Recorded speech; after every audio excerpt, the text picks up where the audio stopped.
want to turn to a developing story out of Massachusetts. So a woman hunt is underway for a suspect accused of killing her police officer husband. And tonight, we got this new video. Take a look. Seemingly showing 58-year-old Karen Sullivan calmly walking down a Worcester, Massachusetts street. This is reportedly just minutes after police responded to her home and found her husband, off-duty officer Kurt Sullivan, dead. Now, police say they were called to that home at around 5:30 Tuesday morning for a person down. Inside, they found the 57-year-old officer with serious injuries. Kurt Sullivan, by the way, was a 31-year veteran of the Worcester Police Department, had a father of two, family man. Authorities haven't revealed exactly how he died or a possible motive, but they are calling Karen Sullivan a suspect, saying she was at the house, warning she may be armed and dangerous. Right now, local, state, federal authorities, they're now searching for her using drones, dogs, helicopters. There's a stunning irony here, too. Karen Sullivan devoted years to trying to save police officers' lives, co-founding First Help. This is an organization focused on first responder mental health and suicide prevention, even wrote books about law enforcement. Yes, she's innocent unless proven guilty, but I got to call that out. Now, First Help sent us a statement tonight that reads in part, quote, First Help is aware of the ongoing investigation in Worcester, Massachusetts, involving the death of a police department officer and the search for First Help co-founder Karen Sullivan. Our first concern is for the officer who lost his life, his family, his colleagues, and the Worcester law enforcement community. We extend our deepest condolences to all those affected by this tragedy. The circumstances surrounding the investigation are an active matter for law enforcement. First Help will have no further comment on the specific circumstances of the investigation. So where is Karen Sullivan tonight?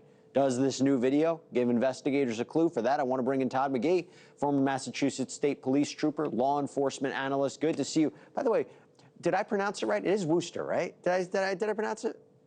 It's Worcester, but close enough. Worcester. I thought it was, okay. Apologies. Pronunciation, sometimes not my strong point. And that was the most obvious, maybe the biggest question I had for you. But no, seriously, talk to me about this video. How important is it? And I got to say, it feels really strange. Just walking is she holding anything? I mean, what stands out to you? First off, Jesse, thanks for having me on tonight to talk about this investigation. The video does provide a lot of information for investigators. First and foremost, that video is time and date stamped. So it gives an anchor point. It gives an anchor point where law enforcement can now establish a perimeter. Let's say that perimeter is 1 mile around. Maybe it's 2 miles around. Investigators would have searched within that perimeter zone, trying to be able to pick up her movement. That being said, nothing has revealed itself.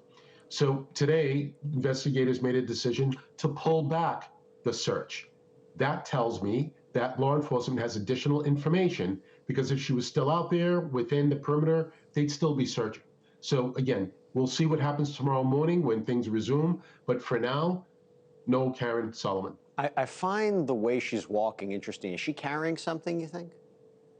You know, Jesse, that waistband, that repetitive touching of the waistband appears to have something of weight, something that can't be supported by just the waistband itself.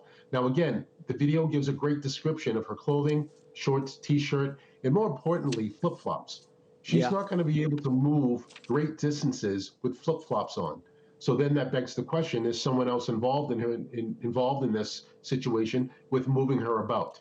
But I wouldn't feel comfortable approaching her not knowing if that's a firearm or not. Let's put that to the side if somebody sees her, what you recommend them to do.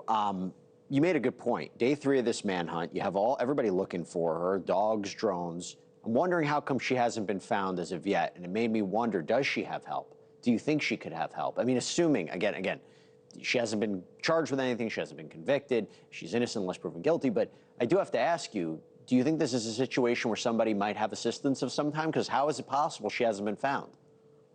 Well, you know, again, to your point, innocent until proven guilty. And again, the warrant is for questioning regarding what transpired in the home.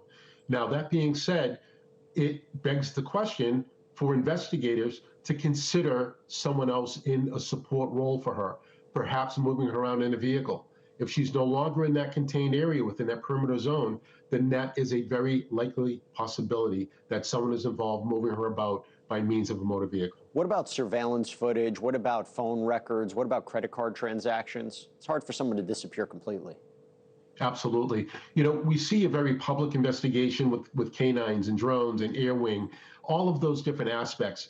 But what's happening very privately behind the scenes is exactly what you've mentioned.